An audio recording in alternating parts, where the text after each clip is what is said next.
அடுத்து நாம் பயணிக்கவிருப்பது மானசரோவரை நோக்கி.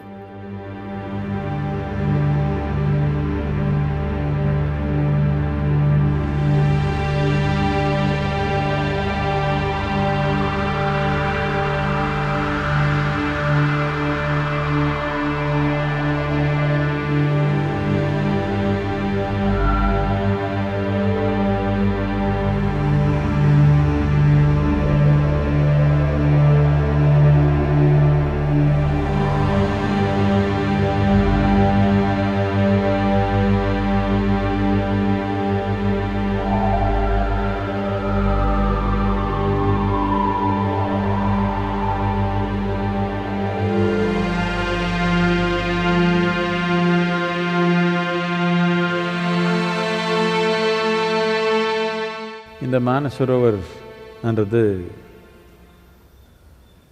ஒரு காலத்தில் சமுத்திரமாக இருந்தது. இதுக்கு தெத்திசின்னு சொன்னாங்க. அப்போ நம்ம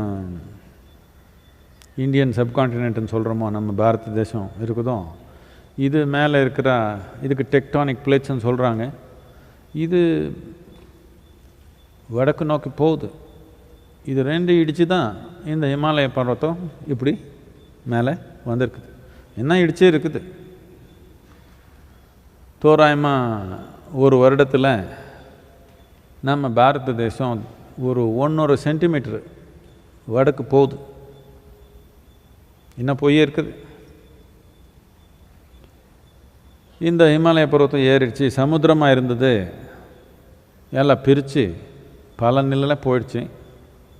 இப்போ தோராயமாக 14,400 அடி உயரத்தில் இருக்குது. சமுத்திரத்து மட்டத்தில் இருந்தது, இப்போ அவ்வளோ மட்டத்துக்கு போயிருக்குது.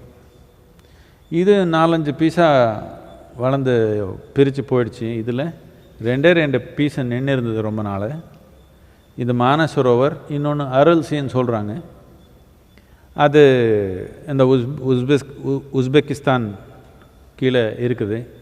ஆனால் இப்போ அது ரொம்ப இல்லாமல் போயிடுச்சு. என்னென்னா, அந்த சோவியட் நாடு இருக்கிறப்போ அதுக்கு வர்ற ஆறுகளுக்கு எல்லாமே டேம் போட்டு அந்த இது போன மாதிரி தான். இப்போ கொஞ்சம் திருப்பி அது ரிவைவ் பண்ணுறதுக்காக ஏதோ வேலை பண்ணியிருக்காங்க கொஞ்சம். ஆனால் அதோடைய தன்மை என்ன இருந்தோ அதெல்லாம் போச்சு.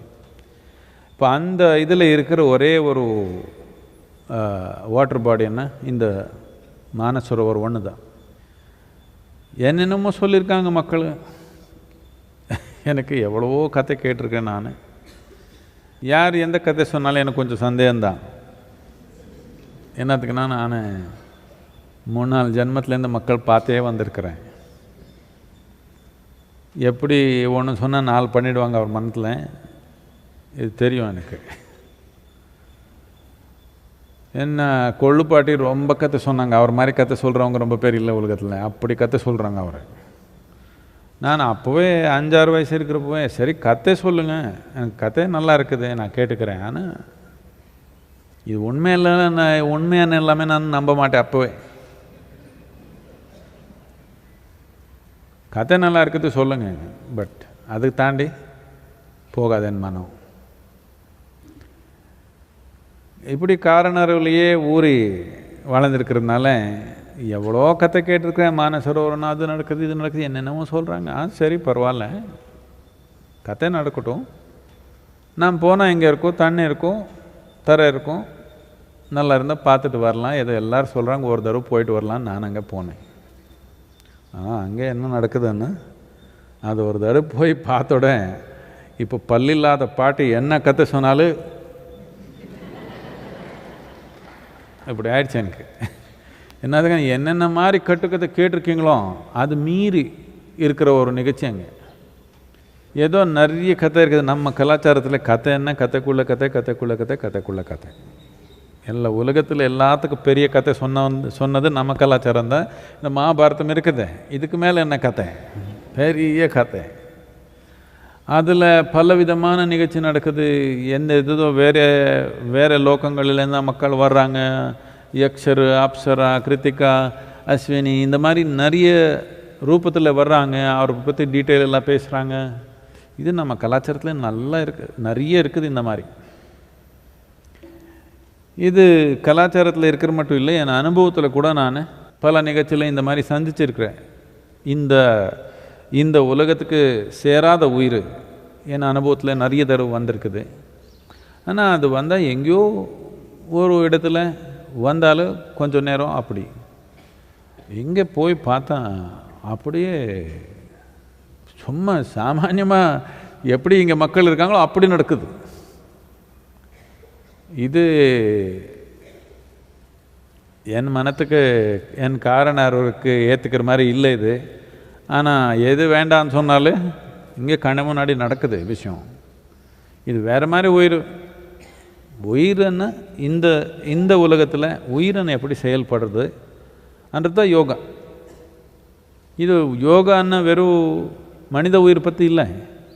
எல்லா யோகாசனம் பார்த்திங்கன்னா ஒரு பூச்சி மாதிரி, ஒரு கிருமி மாதிரி, ஒரு விலங்கு மாதிரி எல்லாமே இருக்கிறது என்னத்துக்குன்னா அதெல்லாம் புரிஞ்சுக்காமல் இந்த உயிர் புரியாது.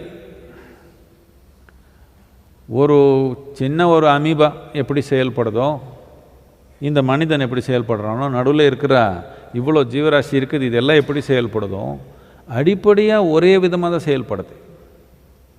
வளர்ந்துருக்குது. அடிப்படையாக ஒரு செல்லோடு இருக்கிற ஜீவம் எப்படி இருக்குதோ அதுக்கு என்ன டிசைன் இருக்குதோ இதுக்கு அதே டிசைன் தான், எல்லாத்துக்கும் அதே டிசைன் தான். ஆனால் அதோடைய காம்ப்ளெக்சிட்டி, அதோடைய நுணுக்கம் அதிகமாக போயிருக்குது. இதனால் நாம் உயிர் புரிஞ்சுக்கிறதுன்னா வெறும் இது புரிஞ்சுக்கிறதுன்னு இல்லை, எல்லா ஜீவராசி ஓரளவுக்கு நமக்கு புரிஞ்சதா இது எப்படி செயல்படுதுன்னு இருக்குது. இதனால தான் ஆதியோகி உயிர் பற்றி கேட்டப்போ அவனை இந்த பரிமாணத்தை செயல் எப்படி நடந்ததுன்னு சொல்லிட்டான். அப்போவே 15,000 வருஷத்துக்கு முன்னாடி முதல் மீனாக வந்தது, அதுக்கப்புறம் தண்ணிக்குள்ளே இருந்த ஜீவமாக இருந்தது, அதுக்கப்புறம் பாதி உள்ளே பாதி வெளியே ஆமையாக வந்தது, அதுக்கப்புறம் இந்த காட்டு பண்ணின்னு சொன்னாங்க. இது எதுக்கு சொல்கிறாங்கன்னா இந்த பாலோட்டிகள்னா இப்போ நான் மனித தன்மை எப்படி இருக்குது அதுக்கு சேர்ந்த இது ஆடு மாடு பன்னி எல்லாமே இதுக்கு சேர்ந்த தன்மை. இதில் முதலாவது இது பன்னி. ஸோ பன்னி, அதுக்கப்புறம் பாதி மனிதன் பாதி விலங்கு, அதுக்கப்புறம் ஒரு கூலியான மனிதன், அதுக்கப்புறம் ஒரு முழுமையாக வளர்ந்த மனிதன், இப்படி சொல்லி போனாங்க. இதுக்கு நாம் மத்ஸ்யாவதார, கூர்மாவதார, வரஹாவதார, நரசிம்மாவதார, வாமனாவதார, பரசுராமாவதார, ராம கிருஷ்ண புத்த, அதுக்கப்புறம் அடுத்தது என்ன வரப்போகுதுன்னு சொல்கிறாங்க.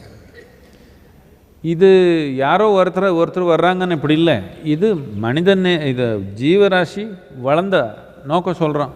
இப்போ நமக்கு பரிமாணத்தை செய்யலைன்னு இது சார்ல்ஸ் டார்வின் சொல்கிறாங்கன்னா அவரும் ஓரளவுக்கு இதே லைனில் தான் சொல்லியிருக்காங்க. இது 15,000 வருஷத்துக்கு முன்னாடியே ஆதியோகி சொன்னான், இப்படி நடந்து வந்திருக்குது ஜீவம். இப்போ நீங்கள் இது தாண்டி போகணும். அதோடைய ஞாபகம் எல்லாமே இருக்குது இந்த உலரில். எப்படி மீனாக இருந்தீங்களோ இல்லை எப்படி ஒரு செல்லான உயிரோடு இருந்தீங்களோ அதோடைய ஞாபக சக்தி எல்லாமே இதுக்குள்ளே இருக்குது. அதோடு தான் இப்படி ஏற்பட்டிருக்குது. இது எப்படி செயல்படுறது, அடிப்படையான செயல் எப்படி நடக்குது, உயிருக்கு உடலுக்கு தொடர்பு எப்படி வருது, எதனால் எப்படி நடக்குதுன்னு புரிஞ்சுக்கலன்னா யோகான்றது ஒன்றும் இல்லை. இது மனப்பூர்வமாகவே புரிஞ்சுக்கணும்னு தேவையில்லை. சொல்லிக் கொடுக்கணுன்னா மனப்பூர்வமாக புரிஞ்சுக்கணும். உணரணுன்னா அனுபவபூர்ணமாக புரிஞ்சால் போது. இதுலேருந்து விடுதலை வரணுன்னா அனுபவபூர்ணமாக நடந்தால் போது. சொல்லிக் கொடுக்கணும்னு தேவை வந்தப்போ தான் மனப்பூர்வமாக புரிஞ்சுக்க தேவை இருக்குது. இது எல்லாமே சொல்கிறாங்க. நமக்கு இந்த எனக்கு இந்த பூமிக்கு சேர்ந்த ஜீவன்னா எது இருந்தாலும் சரி, கண்ணு மூடினாலும் கண் திறந்தாலும் எனக்கு தெரியுது. இது பற்றி ஒன்றும் சந்தேகமே இல்லை. இங்கே போனால் ஏதோ வித்தியாசமான ஜீவங்கள், அது என்னன்னே புரியல, வேறு மாதிரி இருக்கிறாங்க. இவர் தனித்தனி ஜீவமாக ஒன்றான்னு தெரியல. இது கொத்தா வர்றாங்க இந்த மாதிரி. ஆனால் இவர் இப்போ நீங்கள் நின்னீங்கன்னா எல்லாம் தனித்தனியாக போய்க்குவீங்க. அவர் அப்படி இல்லை, கொத்தாவே போய்க்கிறாங்க. இது ஒன்றா இருக்காங்களா இல்லை தனித்தனியாக இருக்காங்களா ஒன்றும் தெரியாது. வித்தியாசமான ஜீவனை அந்த மாதிரி நான் உணர்ந்ததே இல்லை. அப்படியே சும்மா போகிறாங்க. இந்த மாதிரி ஜீவங்கள் நாம் எப்போனாலும் சந்தித்தா அவருக்கு எல்லாமே கொஞ்சம் நம்ம அப்படி சுலபமாக நெருக்கமாக வரமாட்டாங்க. ரொம்ப இதாக இருந்தால் ஏதோ கொஞ்சம் அப்படி வர்றாங்க, இல்லைன்னா இல்லை. இவர் அப்படி இல்லை, சும்மாவே வர்றாங்க. இப்படி சரி இது பார்த்து இது என்ன இப்படி நடக்குதுன்னு நான் பார்த்து அதுக்கப்புறம் நைட்டில் பார்த்தா அந்த 2:30 மணிலேருந்து 3:45 வரைக்கும் ரொம்ப தீவிரமாக நடக்குது. எப்படி ஒரு பிஸி ஏர்போர்ட் மாதிரி வந்தே இருக்குது போயே இருக்குது. இது நான் கற்பனையிலையும் இப்படி நடக்குவேன். எப்போவுமே நான் என்னுடைய ரெப்புடேஷன் என்னன்னா, இந்த ஆன்மீகம் காரண அறிவுக்கு ஒத்துவர மாதிரி இருக்குதுன்னு எங்கே போனாலும் உலகத்தில் இது ஒரு விஷயம் காரண அறிவுக்குள்ளே கொண்டு வரது எப்படின்ற இதுக்கு வழி இல்லை. இது காரண அறிவு தள்ளி வச்சதான் இது உணர முடியும், இது ஏற்றுக்க முடியும், இல்லைன்னா ஏற்றுக்க முடியாது. ஜீவங்கள் சும்மா அப்படியே நடக்குது. இந்த பூமிக்கு இந்த ஜீவத்துக்கு எந்த சம்மந்தம் இல்லை, வேறு மாதிரி ஜீவம். அது எங்கேருந்து வருதோ எங்கே போகுதோ எதுக்காக வருதோ ஒன்றும் நமக்கு தெரியல. நாம் ஏதோ கணக்கு போட்டிருக்கிறோம். நமக்கு என்னென்னு 4-5 விஷயம் நமக்கு தெரியும் இது பற்றி. இந்த 4-5 விஷயம் வச்சுட்டு நம்ம மனத்தில் ஒரு இது வரைகிறதுக்கு பார்க்குறோம். ஒரு முழுமையான ஒரு பிக்சர் வரைகிறதுக்கு பார்க்குறோம். அது கரெக்டான பிக்சருன்னு சொல்ல முடியாது. என்னத்துக்குன்னா நமக்கு 4-5 சொட்டு தான் இருக்குது. 4-5 சொட்டு வச்சு நாம் முழுமையாக இப்படி இருக்கலாம் அப்படி இருக்கலாம்னு நினைக்கலாம். ஆனால் என்னுடைய உணர்வு என்னென்னா, நானும் 4-5 தியரி விட்டுருக்குறேன் அதை பற்றி. என்னுடைய உணர்வு என்னென்னா, நாம் எப்படி நினைக்கிறோமோ அப்படி இருக்காது. அது நாம் எப்படி நினைக்க முடியாதோ அப்படி இருக்குது. அது எந்தெந்த மாதிரி நினச்சி எல்லா விதமாக நினச்சி எல்லா விதமாக சோதனை பண்ணி எல்லாம் பார்த்து, இப்போ நீங்கள் அந்த வீடியோவில் பார்த்தது இது ஒரு சோதனை. இதுக்கு என்ன பண்ண, எப்படி இது என்னன்னு புரிஞ்சுக்கிறதுக்காக இந்த யாரோ ஒருத்தருடைய உடல் இதுக்கு ஒரு வரவேற்பான் உருவாக்குனா ஜாயிங்கன்னு வந்துட்டாங்க. சரி இவ்வளோ சுலபமாக வர்றாங்களே, கொஞ்சம் பிடிச்சி பார்க்கலான்னு நான் கொஞ்சம் அப்படி பிடிச்சேன். ஒரே வெப்பம்னா அப்படியே இப்படி அங்கே அவர் படுத்திருக்காங்க, நீங்கள் பார்த்தீங்க. நான் ஒரு 4 அடி தூரத்தில் இருக்கிறேன். இப்படியே முகத்தில் வெப்பம் அடைக்குது. நான் இமிடியேட்டாக விட்டேன். ஏதோ ஒரு இதில் அந்த மூமெண்ட்டில் நான் யோசித்தேன், இது எதானாலும் ஏதோ ஒரு இன்சூரன்ஸ் வேணும் நமக்கு. அதுக்காக ஒரு பாத்திரத்தில் அந்த குளிர் தண்ணி, அந்த மானசரோவரில் இருந்த தண்ணி அங்கே தலை பக்கத்தில் வச்சுருந்தேன். தலை மேலே இப்படி வச்சுருந்தோம். அந்த தண்ணி அப்படியே கொதிக்குது.